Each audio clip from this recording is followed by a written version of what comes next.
Hi all, key ലേണിംഗിന്റെ പുതിയൊരു വീഡിയോയിലേക്ക് എല്ലാവർക്കും സ്വാഗതം. ഞാൻ ശ്രീലക്ഷ്മി കെ. അപ്പൊ നമ്മുടെ കേട്ടറ്റിന്റെ എക്സാം ഒക്കെ ഇങ്ങ് അടുത്തു അല്ലേ, തൊട്ടടുത്തായി.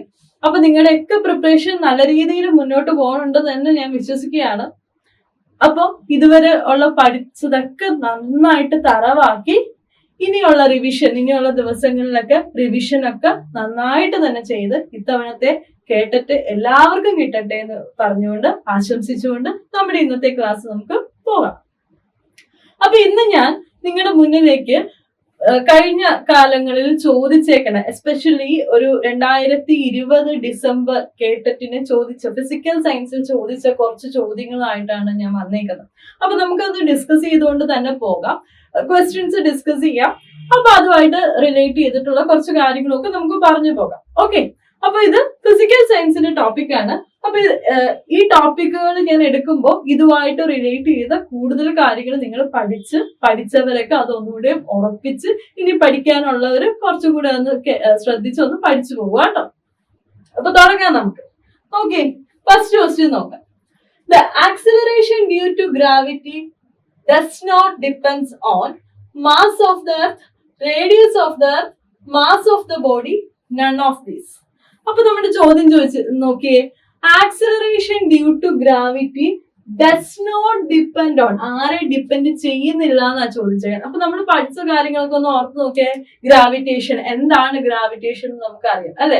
നമ്മുടെ എർത്തിന് ഒബ്ജക്ട്സിനെ അട്രാക്ട് ചെയ്യാനുള്ള ഒരു കഴിവുണ്ടല്ലേ, അതിനാണ് നമുക്ക് ഗ്രാവിറ്റേഷൻ എന്ന് പറയാം. ഒരു ഫോഴ്സ് ആണ് അല്ലെ.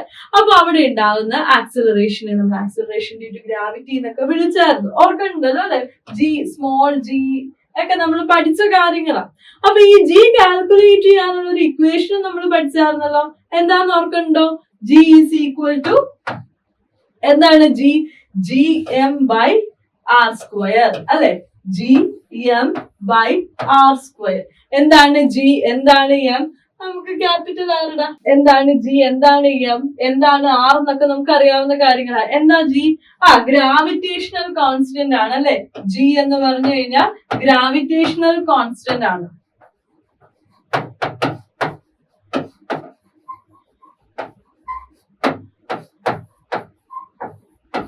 അപ്പൊ നമ്മുടെ ഗ്രാവിറ്റേഷണൽ കോൺസ്റ്റന്റ് അല്ലെ. എന്തായിരുന്നു ഈ ജിയുടെ വാല്യൂ?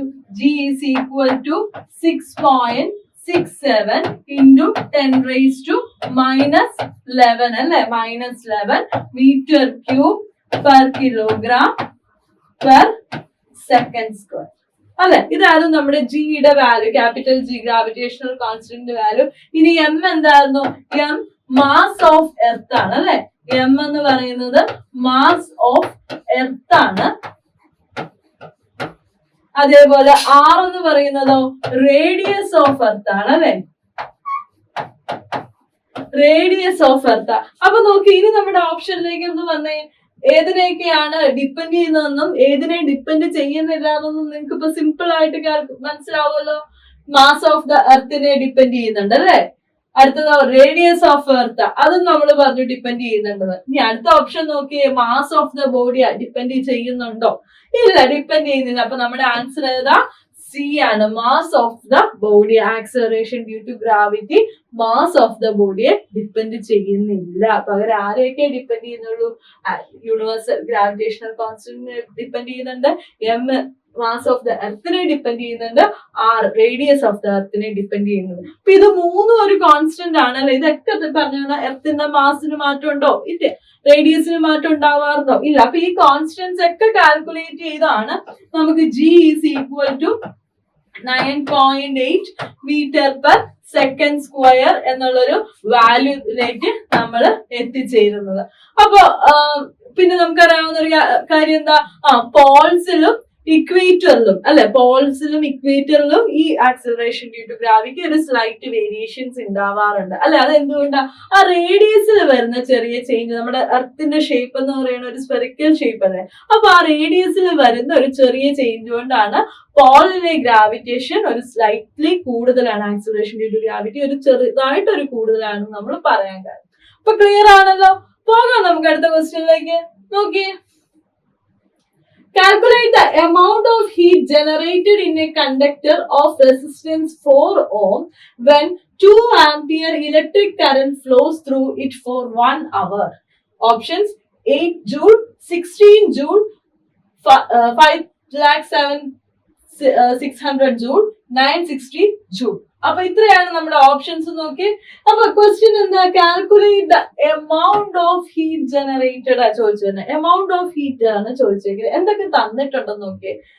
എന്തൊക്കെ തന്നിട്ടുണ്ട്? റെസിസ്റ്റൻസ് തന്നിട്ടുണ്ട് അല്ലെ. R is equal to 4 ohm ആണ് തന്നിട്ടുണ്ട്. അടുത്ത ക്വസ്റ്റ്യനോ, when 2 ampere electric current flows through it എന്നാ പറയുന്നത്. അപ്പൊ അടുത്തത് എന്താ തന്നേക്കണേ? കറണ്ട് തന്നിട്ടുണ്ട് അല്ലെ. കറണ്ട് എത്ര തന്നേക്കണേ? 2 ampere ആണ് തന്നിട്ടുണ്ട്. പിന്നെ എന്താ തന്നേക്കണേ? ടൈം തന്നിട്ടുണ്ട്. 1 hour ആണ് തന്നേക്കണത്. 1 hour ആണ് തന്നേക്കണത്. അപ്പൊ ഇതിനെ നമ്മൾ എന്തിലേക്ക് കൺവേർട്ട് ചെയ്യണം? സെക്കൻഡിലേക്ക് കൺവേർട്ട് ചെയ്യണം. എന്ത് ചെയ്താൽ മതി? 1 hour എന്ന് പറഞ്ഞാൽ 60 minute ആണെന്ന് നമുക്കറിയാം. വീണ്ടും അതിനെ കൺവേർട്ട് ചെയ്യുക. അപ്പൊ 60 into 60 വരും. 60 into 60 വരും. അപ്പൊ എത്ര വരും? 36. ഇത്രയും സെക്കൻഡ് വരും അല്ലെ. അപ്പൊ ഇത്രയാണ് നമുക്ക് തന്നേക്കുന്ന കാര്യങ്ങൾ അല്ലെ. ഇനി ഇതിന് നമ്മുടെ ഇക്വേഷൻ എന്താണ്? നമുക്ക് എന്താ കണ്ടുപിടിക്കണേ? Heat generated, amount of heat generated ആണ് നമുക്ക് കാൽക്കുലേറ്റ് ചെയ്യണേ. എങ്ങനെ കാൽക്കുലേറ്റ് ചെയ്യാം? റെസിസ്റ്റൻസ് തന്നിട്ടുണ്ട്, കറണ്ട് തന്നിട്ടുണ്ട്, ടൈം തന്നിട്ടുണ്ട്. എന്താ നമ്മുടെ ഇക്വേഷൻ? ജൂൾസ് ലോ അല്ലെ. നമുക്ക് ഇക്വേഷൻസ് ഡയറക്റ്റ് സബ്സ്റ്റിറ്റ്യൂഷൻ അല്ലെ. നമ്മളൊന്നും ചിന്തിക്കേണ്ട കാര്യമുള്ളൂ. എന്താ നമ്മൾ ചെയ്യുക? തന്നിരിക്കുന്ന കാര്യങ്ങളൊക്കെ ഒന്ന് എടുത്ത് എഴുതി കഴിഞ്ഞാൽ തന്നെ നമുക്ക് പകുതി ക്വസ്റ്റ്യനും നമുക്ക് ആൻസർ ചെയ്യാൻ പറ്റും. ഒന്ന് ചിന്തിച്ചാൽ മതി. ഒരു സെക്കൻഡ് എടുത്ത് നിങ്ങളൊന്ന് ചിന്തിച്ചു കഴിഞ്ഞാൽ നമുക്ക് സുന്ദരമായിട്ട് ഈ കേട്ടിട്ട് കൂടെ കൊണ്ടുവരാം. അപ്പൊ H is equal to എന്താ ഇക്വേഷൻ? I square RT അല്ലെ. H is equal to I square RT. Substitute ചെയ്യാലോ. സബ്സ്റ്റിറ്റ്യൂട്ട് ചെയ്തേ എന്ത് വരും? I square എന്ന് പറയുമ്പോ 2 square into R4 into 3600 അല്ലെ. 3600. അപ്പൊ 4 into 4 16. 16 into ചെയ്ത് കഴിയുമ്പോഴത്തേക്കും കാൽക്കുലേറ്റ് ചെയ്യുക. ചെയ്ത് കഴിയുമ്പോൾ കിട്ടുന്ന ആൻസർ ഇതായിരിക്കും 57600. ഇത്രയും ജൂൾ ആയിരിക്കും നമുക്ക് കിട്ടുന്ന ആൻസർ. ക്ലിയർ ആണല്ലോ. അപ്പൊ നമ്മുടെ ഇക്വേഷൻ എന്താണ്? അപ്പൊ പെട്ടെന്ന് നിങ്ങള് റെസിസ്റ്റൻസും കറണ്ടും ഒക്കെ കാണുമ്പോഴത്തേക്കും ഓംസ് ലോയിലേക്ക് ചാടി പോവത്. ഓംസ് ലോ എന്താന്ന് ഓർക്കണ്ടല്ലോ. V is equal to IR അല്ലെ. Voltage is directly proportional to current. അതാണ് നമ്മുടെ ഓംസ് ലോ. അപ്പൊ അതിനകത്തേക്ക് ചാടി പോകരുത്. ഇവിടെ വോൾട്ടേജ് ഒന്നും തന്നിട്ടില്ല. പകരം ആരാ തന്നേക്കണേ? റെസിസ്റ്റൻസ് തന്നിട്ടുണ്ട്, കറണ്ട് തന്നിട്ടുണ്ട്, സമയം അല്ലെ. സമയമാണ് തന്നേക്കണത്. പിന്നെ ചോദ്യം എന്താ? Calculate the amount of heat generated എന്നാ ചോദിച്ചേക്കണേ. അപ്പൊ എന്താ ചെയ്യേണ്ടത്? നമ്മള് ഇക്വേഷൻ ജൂൾസ് ലോ അപ്ലൈ ചെയ്യുക. H is equal to I square RT apply ചെയ്യുക. ഡയറക്റ്റ് സബ്സ്റ്റിറ്റ്യൂഷൻ ആണ്. സിമ്പിൾ ആണ്. പിന്നെ ശ്രദ്ധിക്കേണ്ടത് എന്താ? ഈ സമയത്തെ ഒന്ന് സെക്കൻഡിലെ, അവറിലാണ് ടൈം തന്നേക്കുന്നത്. അതിനെ ഒന്ന് സെക്കൻഡ്, ബാക്കിയൊക്കെ നോർമൽ യൂണിറ്റ്സ്. അപ്പൊ അതിനെ ഒന്ന് സെക്കൻഡിലേക്ക് മാറ്റണം എന്നുള്ളൊരു ചിന്തയും കൂടെ പോവാം. സിമ്പിൾ അല്ലേ? കിട്ടുമല്ലോ. അപ്പൊ അടുത്ത ക്വസ്റ്റ്യനിലേക്ക് പോവാം. The expression for angular velocity is. അപ്പൊ എന്താ വെലോസിറ്റി? എന്താ ആംഗുലാർ വെലോസിറ്റി? എന്താ വെലോസിറ്റി എന്ന് പറയുന്നത്? ചേഞ്ച് ഇൻ ഡിസ്പ്ലേസ്മെന്റ് ആണ് അല്ലെ നമ്മുടെ വെലോസിറ്റി എന്ന് പറയുന്നത്. അപ്പൊ ആംഗുലാർ വെലോസിറ്റി നമ്മുടെ സർക്കുലാർ മോഷനിലേക്ക് വരുമ്പോൾ അല്ലെങ്കിൽ റൊട്ടേഷണൽ ഡൈനാമിക്സിലേക്ക് വരുമ്പോൾ നമ്മൾ ഈ ലീനിയർ എന്നുള്ള ടേം നമ്മൾ മറിച്ച് ആംഗുലാർ വെലോസിറ്റി എന്നുള്ള ടേമിലേക്ക് ആക്കും. ആംഗുലാർ വെലോസിറ്റി നമ്മൾ എന്ത് വെച്ച് റെപ്രസെന്റ് ചെയ്യുക? ഒമേഗ അല്ലെ. Omega is equal to angular displacement by time അല്ലെ. ആംഗുലാർ ഡിസ്പ്ലേസ്മെന്റ് ബൈ ടൈം എന്നൊക്കെ നമ്മൾ പഠിച്ചിട്ടുണ്ട് അല്ലെ. തീറ്റ ബൈ ടി ഇതൊക്കെ നമുക്ക് അറിയാവുന്ന കാര്യങ്ങളല്ലേ. അപ്പൊ ഇനി ഇവിടെ നോക്കി, ഇതെല്ലാം നമ്മുടെ ഓപ്ഷൻസ് തന്നേക്കണേ. ഏതൊക്കെയാ ഓപ്ഷൻ നോക്കി? Omega equal to 2π nu, omega equal to 2π by nu, omega equal to nu by 2π, omega equal to 1/2π nu. അപ്പൊ നമുക്ക് ഇവിടെ ഒമേഗയും ഫ്രീക്വൻസിയും തമ്മിലുള്ള റിലേഷൻ ആണ് കാൽക്കുലേറ്റ് ചെയ്യേണ്ടത്. നമ്മള് ചെറിയ ക്ലാസ് തൊട്ട് അല്ലെ പഠിക്കുന്നത്, ഈ 9, 10 തൊട്ട് പഠിക്കുന്നത്. ഈ ഇക്വേഷൻ എല്ലാവർക്കും കാണാപ്പാടായിരിക്കും. ഏതാ? സിമ്പിൾ, ഒറ്റ നോട്ടത്തിൽ നമുക്ക് കിട്ടും. ഏതാ? Omega equal to 2π nu. അപ്പൊ ഈ ഇക്വേഷൻ എപ്പോഴും ഓർക്കുക. അതേപോലെ T is equal to 2π by omega. ഈ ഇക്വേഷൻ ഇതൊക്കെ എപ്പോഴും ഓർത്തിരിക്കുക കേട്ടോ. T equal to 2π by omega. അപ്പൊ ഇങ്ങനെയുള്ള ഇക്വേഷൻസും കാര്യങ്ങളും ഒക്കെ നിങ്ങൾ ഓർത്തിരിക്കുക. ക്ലിയർ ആണല്ലോ? അടുത്ത ക്വസ്റ്റ്യനിലേക്ക് പോവാം. ഓക്കെ, നോക്കി അടുത്ത ക്വസ്റ്റ്യൻ വിത്ത് ഒരു റിഡോക്സ് റിയാക്ഷനിൽ നിന്നുള്ള ക്വസ്റ്റ്യൻ ആണ്. സിമ്പിൾ ആണ്, പക്ഷെ തെറ്റിക്കും. നമ്മൾ എപ്പോഴും നിങ്ങൾ ശ്രദ്ധിക്കേണ്ട കാര്യം, കാൽക്കുലേഷൻ ചെയ്യുമ്പോൾ ഉറപ്പ് വരുത്തുക നിങ്ങൾ ചെയ്യുന്ന കാൽക്കുലേഷൻസ് ശരിയാണെന്നുള്ളത്. ഓക്കെ, നോക്കിയേ, CaCO3. First option CaCO3 gives CaO plus CO2. Second option NaOH plus HCl gives NaCl plus H2O. Third option CaCO3 plus 2HCl gives CaCl2 plus H2O plus CO2.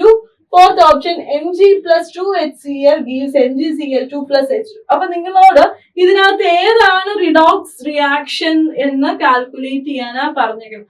അപ്പൊ ഇത് calculate ചെയ്യണതിന് മുമ്പ് നമുക്ക് അറിഞ്ഞിരിക്കേണ്ട കുറച്ചു കാര്യങ്ങളുണ്ട്. എന്താണ് oxidation number, എന്താണ് redox reaction, എന്താണ് റിഡക്ഷൻ നമ്പർ, ഓക്സിഡേഷൻ സ്റ്റേറ്റ് എന്താണ്, റിഡക്ഷൻ സ്റ്റേറ്റ് എന്താണെന്നൊക്കെ നമുക്ക് അറിയാം അല്ലെ.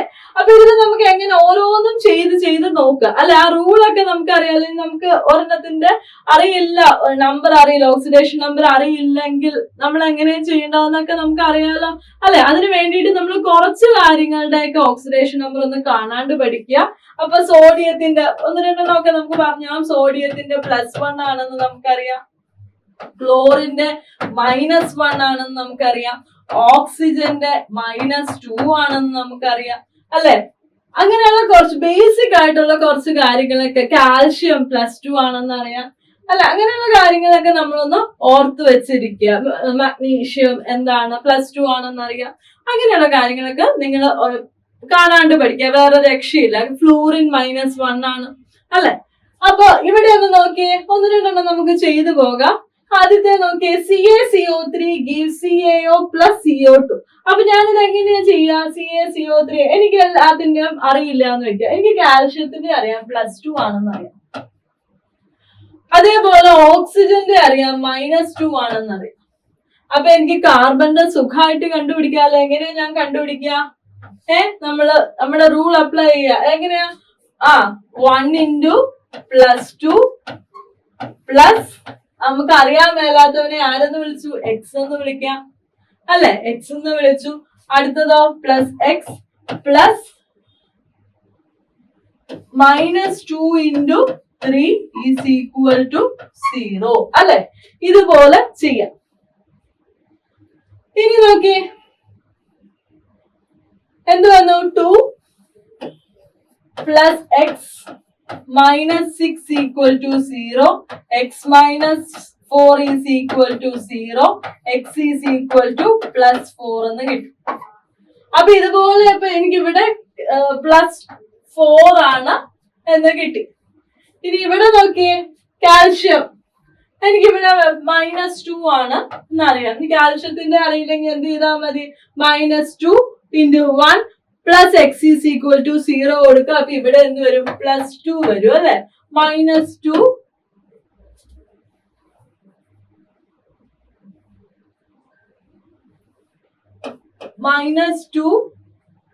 + x is equal to 0 എന്ന് വരും. അപ്പൊ x is equal to +2 എന്ന് കിട്ടും. ഇവിടെ എന്ത് വരും? -2 ആണ്. ഓക്സിജൻ എപ്പോഴും -2 ആവാനാണ് സാധ്യത. ഇനി ഇവിടുത്തെ കാർബൺ കാൽക്കുലേറ്റ് ചെയ്യണമെങ്കിലോ -2 × 2, അപ്പൊ -4 + x is equal to 0 വരും. അപ്പൊ ഇവിടെ +4 ആയിരിക്കും. അപ്പൊ അങ്ങനെ നമ്മൾ ചെയ്ത് നോക്കുക അല്ലെ. അപ്പൊ ഇതിന്റെ ഓരോന്നും നമുക്ക് റിഡോക്സ് റിയാക്ഷൻ നമുക്ക് കാൽക്കുലേറ്റ് ചെയ്യാൻ പറ്റും. അപ്പൊ ഇവിടെ നോക്കിയാൽ നിങ്ങൾ കാൽഷ്യം ഇവിടെ കാൽഷ്യം +2 ആണ്, ഇവിടത്തെ കാൽഷ്യം +2 ആണ്, ഇവിടെ ഇല്ല. അപ്പൊ എന്തെങ്കിലും ചേഞ്ച് ഉണ്ടോ കാൽഷ്യത്തിന്?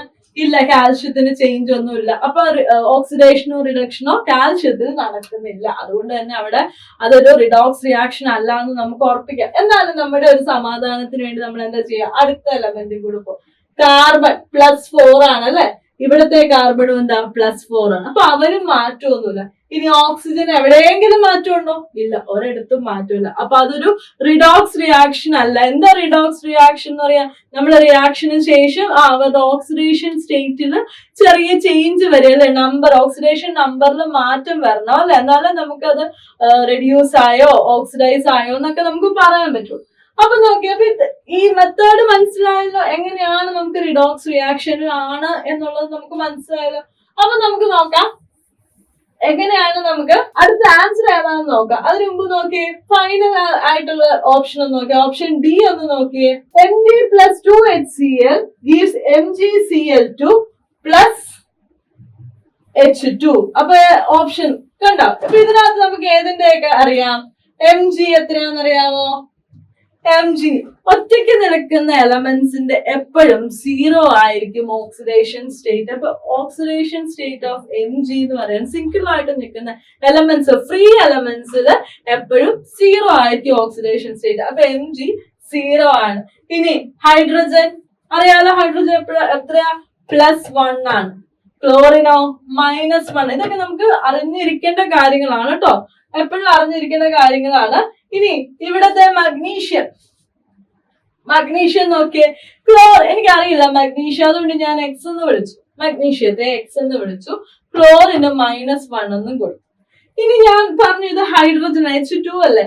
അപ്പൊ H2 എന്താ? H2 ഫ്രീ സ്റ്റേറ്റിൽ ഇരിക്കുന്ന എലമെന്റ്, അതുകൊണ്ട് ഇവിടത്തെ ഹൈഡ്രജന്റെ ഓക്സിഡേഷൻ നമ്പർ 0 ആയിരിക്കും. ഇനി മഗ്നീഷ്യം കാൽക്കുലേറ്റ് ചെയ്യാലോ. X plus -1 into 2 is equal to 0. എങ്ങനെ വരും? X minus 2 is equal to 0. X is equal to +2. X is equal to +2. അപ്പൊ നമ്മുടെ റിയാക്ഷൻ ഒന്ന് നോക്കിയേ. Mg plus 2HCl gives MgCl2 plus H2 ആണ്. അപ്പൊ ഇവിടെ നോക്കി, ഇത് 0 ആയിരുന്ന സാധനം ഇങ്ങോട്ട് വന്നപ്പോഴത്തേക്കും ആരായി മാറി? 0 ആയിരുന്ന സാധനം അപ്പുറത്തെ പ്രോഡക്റ്റിന്റെ സൈഡിലേക്ക് വന്നപ്പോഴത്തേക്കും +2 ആയി മാറി അല്ലെ. അതേപോലെ ക്ലോറിന് വ്യത്യാസമൊന്നുമില്ല. പിന്നെ ഹൈഡ്രജൻ ഇവിടെ +1 ആയിരുന്നു, അത് 0 ആയിട്ട് മാറി. അപ്പൊ ഇവിടെ നോക്കി, ഇവിടെ നമുക്ക് ഒരു ഇൻക്രീസ് ഇൻ നമ്പർ അല്ലേ, ഓക്സിഡൈസ് ചെയ്യുന്നുണ്ട്, ഓക്സിഡൈസേഷൻ നടക്കുന്നുണ്ട്. അതുകൊണ്ട് ഇവിടെ ഒരു റെഡ്യൂസിങ് ഏജന്റ് ഉണ്ട്. ഇതൊക്കെ നമ്മൾ ചെറിയ ക്ലാസ്സിൽ പഠിക്കുന്ന. ഇവിടെ നോക്കി റിഡക്ഷൻ നടന്നു, അപ്പൊ അവിടെ ഓക്സിഡൈസിങ് ഏജന്റ് ഉണ്ട്. അപ്പൊ ഇതാണ് നമ്മുടെ റിഡോക്സ് റിയാക്ഷൻ. അതുകൊണ്ട് തന്നെ ഓപ്ഷൻ ഡി ആയിരിക്കും നമ്മുടെ കറക്റ്റ് ആൻസർ. ക്ലിയർ ആണോ? എങ്ങനെയാണ് ഓക്സിഡൈസിങ് ഏജന്റ് ഓക്സിഡേഷൻ നമ്പർ വെച്ചിട്ട് നമുക്കൊരു പ്രോബ്ലം തന്നു കഴിഞ്ഞാൽ ചെയ്യാന്നുള്ളത് ക്ലിയർ ആണല്ലോ, മനസ്സിലായല്ലോ?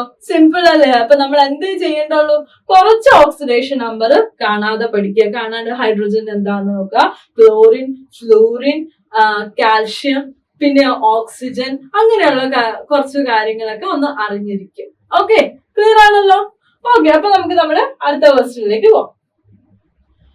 If F is the force of attraction between two bodies of mass m1 and m2, what about the force of attraction between bodies of masses 2m1 and 2m2 kept at a distance of 4d? Options F/4, F/16, F/8, 8f. അപ്പൊ ചോദ്യം ഒന്നുകൂടെ ശ്രദ്ധിക്കാം. If F is the force of attraction between two bodies of masses m1 and m2, then what about the force of attraction between masses 2m1 and 2m2 kept at a distance of 4d എന്നാ ചോദിച്ചത്. നമ്മുടെ ഏത് equation ആണെന്ന് മനസ്സിലായോ? Mass തന്നിട്ടുണ്ട്, distance തന്നിട്ടുണ്ട്, force ആ ചോദിച്ചതിന് ഏത് ഇക്വേഷൻ ആണ് അപ്ലൈ ചെയ്യേണ്ടത്? നമ്മുടെ ഗ്രാവിറ്റേഷന്റെ ഇക്വേഷൻ വെച്ചിട്ടാണ് നമ്മൾ ചെയ്യുക അല്ലെ. അതായത് എഫ് എന്ന് പറയുന്ന സാധനം നമുക്ക് അറിയാവുന്ന ഒരു ഇക്വേഷൻ ആണ്, സിമ്പിൾ ആയിട്ടുള്ള ഇക്വേഷൻ ആണ്, നമ്മൾ പഠിച്ചിട്ടുണ്ട്. രണ്ട് ഒബ്ജക്റ്റ് അല്ലെ, m1 മാസും m2 മാസും ഉള്ള രണ്ട് ഒബ്ജക്റ്റ് നമ്മൾ അടുത്ത് വെച്ച് കഴിഞ്ഞാൽ ഇവര് തമ്മിൽ ഒരു ഫോഴ്സ് ഓഫ് അട്രാക്ഷൻ ഉണ്ടാവും അല്ലെ. ആർ ഡിസ്റ്റൻസിലോ അല്ലെങ്കിൽ ഡി ഡിസ്റ്റൻസിലോ വെച്ച് കഴിഞ്ഞാൽ ഇവര് തമ്മിൽ ഒരു ഫോഴ്സ് ഓഫ് അട്രാക്ഷൻ ഉണ്ടാകും അല്ലെ.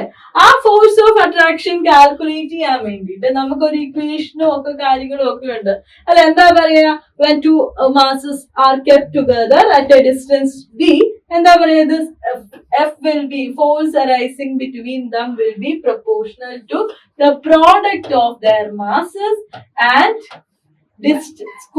Inversely proportional to square of the distance between them എന്നല്ലേ പറയാ. പഠിച്ചതാണ് നിങ്ങളൊക്കെ അല്ലെ. ഇവര് തമ്മിലുള്ള force of attraction F is directly proportional to m1 m2 by d square.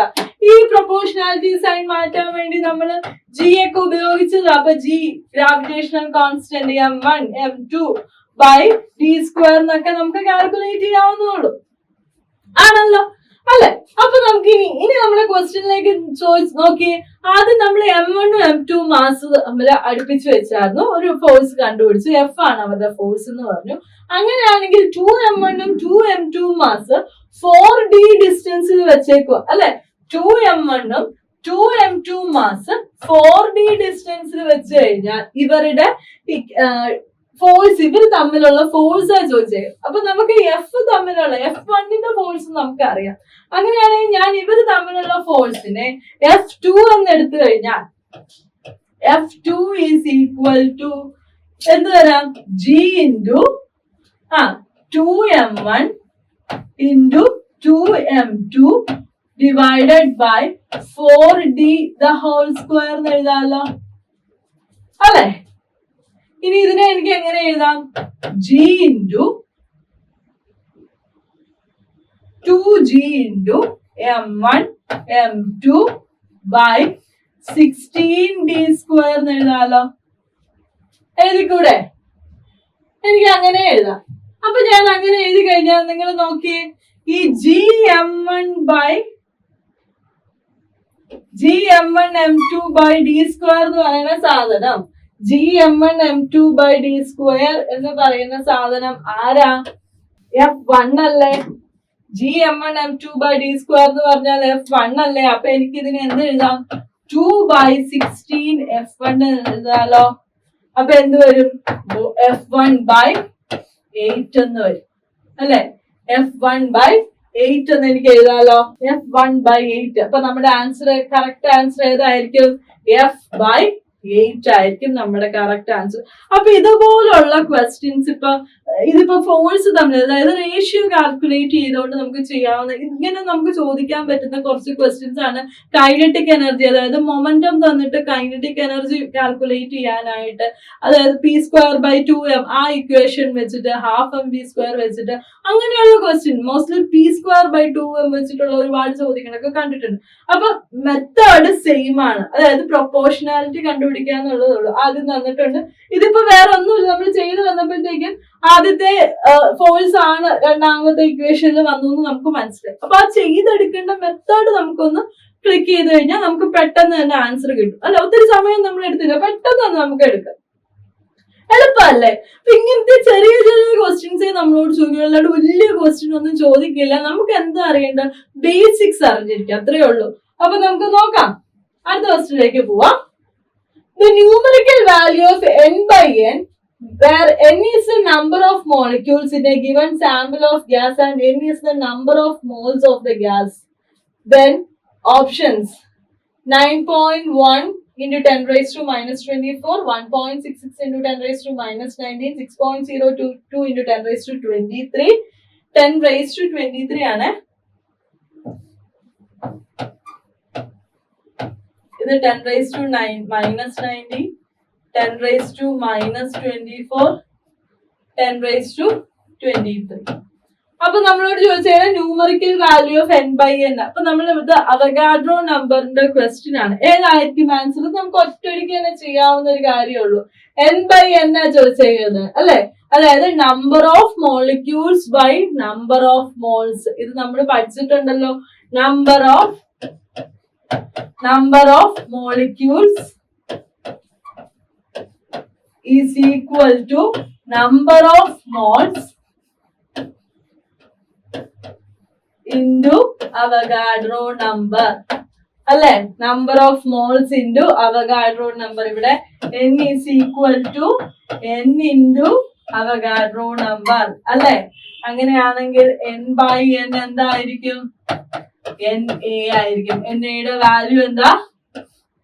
6.022 into 10 raised to 23. നമ്മുടെ സിമ്പിൾ കെമിസ്ട്രി സിമ്പിൾ ബേസിക് ആണ് അല്ലെ. അവഗാഡ്രോ നമ്പർ എന്താണ്, എന്താണ് നമ്പർ ഓഫ് മോൾസ്, എന്താണ് നമ്പർ ഓഫ് മോളിക്യൂൾസ്. ഇതാ ഈ ഒരു ഇക്വേഷൻ അറിയാമെങ്കിൽ number of molecules is equal to number of moles into Avogadro number എന്നുള്ളൊരു ചെറിയ ഇക്വേഷൻ അറിയാമെങ്കിൽ നമുക്ക് 1 മാർക്ക് കിട്ടി അല്ലെ. സിമ്പിൾ. അടുത്ത question, find the odd one out. Mesons, fermionic condensate, super fluid, Bose-Einstein condensate. ഒറ്റയടിക്ക് ചെയ്യാവുന്ന ഏതാ ഓഡ് വൺ ഔട്ട്? സിമ്പിൾ ആണ്. ഏതായിരിക്കും ആൻസർ? മെസോൺസ് അല്ലെ. സിമ്പിൾ ആയിട്ടുള്ള ആൻസർ അല്ലേ, ഒറ്റയടിക്ക് നമുക്ക് ചെയ്യാം. കാരണം എന്താ, ബാക്കി 3 ഏതാ സ്റ്റേറ്റ്സ് ഓഫ് മാറ്ററിന് എക്സാമ്പിൾ ആണ് അല്ലെ. ബാക്കി 3 ഫെർമിയോണിക് കണ്ടൻസേറ്റ് ആയിക്കോട്ടെ, സൂപ്പർ ഫ്ലൂയിഡ് ആയിക്കോട്ടെ, ബോസ്-ഐൻസ്റ്റീൻ കണ്ടൻസേറ്റ് ആയിക്കോട്ടെ, എല്ലാം സ്റ്റേറ്റ്സ് ഓഫ് മാറ്ററിന് എക്സാമ്പിൾ ആണ്. ഏതൊക്കെയാ മറ്റ് example? Solid, liquid, gas, plasma, Bose-Einstein condensate, fermionic condensate, super fluid, quark gluon plasma. ഇതൊക്കെയാണ് നമ്മുടെ സ്റ്റേറ്റ്സ് ഓഫ് മാറ്ററിന്റെ എക്സാമ്പിൾ ആയിട്ട് വരുന്ന കാര്യങ്ങൾ. ഇനി മെസോൺ എന്താ? അതൊരു സബാറ്റോമിക് പാർട്ടിക്കിൾ ആണ് അല്ലെ. മെസോൺ എന്ന് പറയുന്നത് ക്വാർട്സ് ഒക്കെ വെച്ച് മേഡ് ചെയ്ത് ഉണ്ടാക്കിയേക്കുന്ന ഒരു സബാറ്റോമിക് പാർട്ടിക്കിൾസ് ആണ്. അപ്പൊ ഇതും നമുക്ക് ഒറ്റയടിക്ക് കിട്ടുമല്ലോ. സിമ്പിൾ ക്വസ്റ്റ്യൻ അല്ലേ. അപ്പൊ അതാണ് നമ്മുടെ ഓഡ് വൺ ഔട്ടിന്റെ ആൻസർ. ഇനി അടുത്ത നോക്കി, അടുത്ത സിമ്പിൾ ക്വസ്റ്റ്യൻ ആണ്.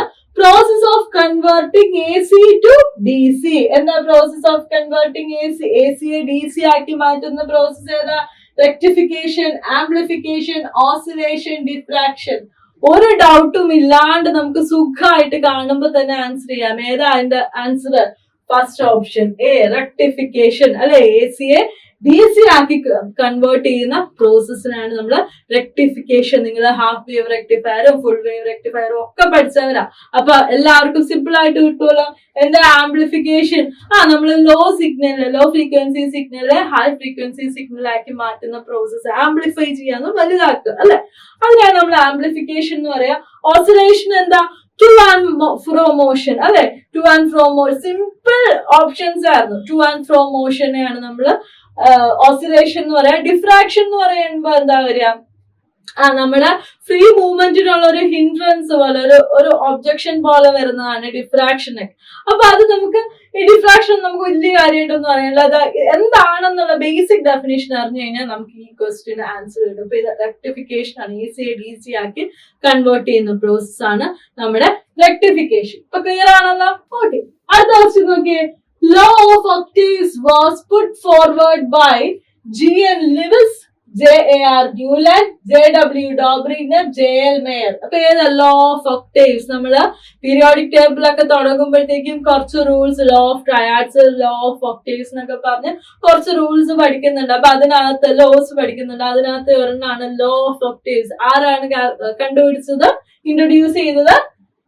ന്യൂലാൻഡ് ആണ് അല്ലെ. എന്താ ലോ ഓഫ് ഒക്ടേവ്സ് പറയാ? 8. ഒക്ടേവ് എന്ന് പറഞ്ഞാൽ 8 അല്ലെ. അതായത് 8ാമത്തെ എലമെന്റിന്റെ പ്രോപ്പർട്ടീസും റിപ്പീറ്റ് ചെയ്ത് വരും അല്ലെ. അങ്ങനെയാണ് നമ്മൾ പറയാവുന്നത്.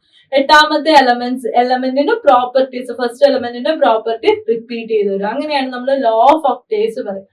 അപ്പൊ ന്യൂലാൻഡ് ആണ് അത് കണ്ടുപിടിച്ചത്. സിമ്പിൾ ക്വസ്റ്റ്യൻ അല്ലേ. ഓക്കെ, അടുത്ത question. The pseudo transition elements R chromium, molybdenum, tungsten, silver, gold, platinum, copper, silver, gold, zinc, cadmium, mercury. ഏതാണെന്ന് നോക്കി ഒരു പീരിയോഡിക് ടേബിളിന്റെ ഒരു ഫിഗർ തന്നിട്ടുണ്ട്. ഏതാണ് സ്യൂഡോ ട്രാൻസിഷൻ എലമെന്റ്? എന്താ ഈ സ്യൂഡോ ട്രാൻസിഷൻ എലമെന്റ്? ട്രാൻസിഷൻ എലമെന്റിന്റെ പ്രത്യേകത എന്താ? ഏതാ ട്രാൻസിഷൻ എലമെന്റ്? നമ്മുടെ ഡി ബ്ലോക്ക് എലമെന്റ് ആണ് അല്ലെ. ട്രാൻസിഷൻ എലമെന്റ് നമ്മൾ പറയണത് ഇത്രയും സാധനത്തെ അല്ലേ. ഡി ബ്ലോക്ക് എലമെന്റ്സിനെയാണ് നമ്മൾ ട്രാൻസിഷൻ എലമെന്റ് പറയാ. ഈ ഒരു ഫിഗറിൽ നിങ്ങൾക്ക് എസ് ബ്ലോക്ക് കാണാം. റെഡ് കളറിൽ എസ് ബ്ലോക്ക് ആണ്. ഇത്രയും ഭാഗമാണ് ഡി ബ്ലോക്ക് വരിക. പി ബ്ലോക്ക് ആണ് ഇവിടെ കൊടുത്തേക്കുന്ന. ബാക്കി എഫ് ബ്ലോക്ക് ആണ്. നിങ്ങൾക്ക് അറിയാവുന്ന കാര്യങ്ങളൊക്കെ. അപ്പൊ നമ്മൾ ട്രാൻസിഷൻ എലമെന്റ് ഏതാണെന്ന് നമുക്കറിയാം. എന്താ ട്രാൻസിഷൻ എലമെന്റ്സിന്റെ പ്രത്യേകത വരിക? അവര് പാർഷ്യലി ഫിൽഡ് ആയിരിക്കും, കംപ്ലീറ്റ്ലി ഫിൽഡ് ആയിരിക്കില്ല. പക്ഷെ ഈ സ്യൂഡോ ട്രാൻസിഷൻ എലമെന്റ് ഏതാന്ന് ചോദിച്ചു കഴിഞ്ഞാൽ അവരുടെ പ്രത്യേകത എന്താന്ന് വെച്ച് കഴിഞ്ഞാൽ ബാക്കിയുള്ളതിനെ അപേക്ഷിച്ച് അവര് ഫുള്ളി അവരുടെ ഡി ഓർബിറ്റല് ഫുള്ളി ഫിൽഡ് ആയിരിക്കും. അപ്പൊ ഇവിടുത്തെ നമ്മുടെ ഓപ്ഷൻ എന്ന് പറയുന്ന സിങ്ക്, കാഡ്മിയം, മെർക്കുറി ആണ്. ഒരു ട്രാൻസിഷൻ എലമെന്റ്സിന്റെ ഗ്രൂപ്പിൽ വരുന്നതാണ്. പക്ഷേ അവരുടെ ഡി ഷെല്ല് ഫുള്ളി ഫിൽഡ് ആയിരിക്കും. ഇപ്പൊ നോക്കി, ഇവിടത്തെ സിങ്ക് ഉണ്ട്, കാഡ്മിയം ഉണ്ട്, മെർക്കുറി ഉണ്ട്. മൂന്ന് എല്ലാം ട്രാൻസിഷൻ എലമെന്റ്സിൽ വരുന്ന. സിങ്കിന്റെ വരുമ്പോഴത്തേക്കും സിങ്കിന്റെ ഇലക്ട്രോണിക് കോൺഫിഗറേഷൻ എഴുതി കഴിഞ്ഞാൽ നമുക്ക് കാണാൻ പറ്റും ആർഗൺ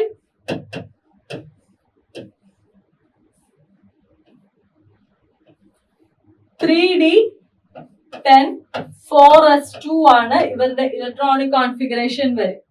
ഇനി അടുത്തത് കാഡ്മിയം. കാഡ്മിയം വരുമ്പോഴത്തേക്കും ക്രിപ്റ്റോൺ 4d10 5s2 ആയിരിക്കും ഇലക്ട്രോണിക് കോൺഫിഗറേഷൻ വരിക. അതേപോലെ മെർക്കുറി വരുമ്പോഴത്തേക്കും സെനോൺ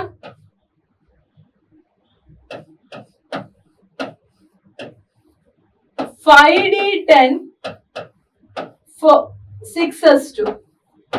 6s2. ഇങ്ങനെയാണ് ഇവരുടെ ഇലക്ട്രോണിക് കോൺഫിഗറേഷൻ വരിക. അപ്പൊ ഇവിടെ നോക്കി, ഇവരെല്ലാവരുടെയും ഡി സബ്ഷെല്ല് ഫുള്ളി ഫിൽഡ്. ബാക്കിയുള്ളതിലെ ട്രാൻസിഷൻ എലമെന്റ്സിലെ ഡി സബ്ഷെല്ല് ഫുള്ളി ഫിൽഡ് ആയിരിക്കില്ല, പാർഷ്യലി ഫിൽഡ് ആയിരിക്കില്ല, ഇൻകംപ്ലീറ്റ്ലി ഫിൽഡ് ആയിരിക്കും. പക്ഷെ ഈ മൂന്ന് എലമെന്റ്സിനെ നമ്മൾ കമ്പയർ ചെയ്യുമ്പോൾ ഇവരുടെ മാത്രം ഡി സബ്ഷെല്ല് ഫുള്ളി ഫിൽഡ് ആയിരിക്കും. അതുകൊണ്ടാണ് ഇവരെ നമ്മൾ സ്യൂഡോ ട്രാൻസിഷൻ എലമെന്റ്സ് എന്ന് വിളിക്കുന്നത്.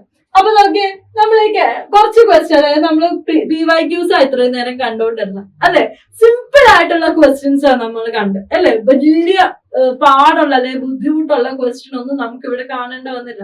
നിങ്ങൾക്ക് എന്താ അറിയേണ്ട, ബേസിക് ആയിട്ടുള്ള കുറച്ച് കാര്യങ്ങൾ നമ്മുടെ ഫിസിക്സിലെയും കെമിസ്ട്രിയിലെയൊക്കെ സ്കൂൾ ലെവലായിട്ടുള്ള കുറച്ച് കാര്യങ്ങൾ, അതായത് നമ്മുടെ ബേസിക്സ് തറവാക്കി പോയി കഴിഞ്ഞാൽ നമുക്ക് കേട്ടിട്ട് സുഖമായിട്ട് കിട്ടാവുന്നതേ ഉള്ളൂ. അപ്പൊ ക്ലിയർ ആണല്ലോ, ഇത്രയും കാര്യങ്ങൾ ക്ലിയർ ആണല്ലോ. ഇനിയും ഇതുപോലുള്ള വീഡിയോസുമായിട്ട് നമുക്ക് കാണാം. Thank you.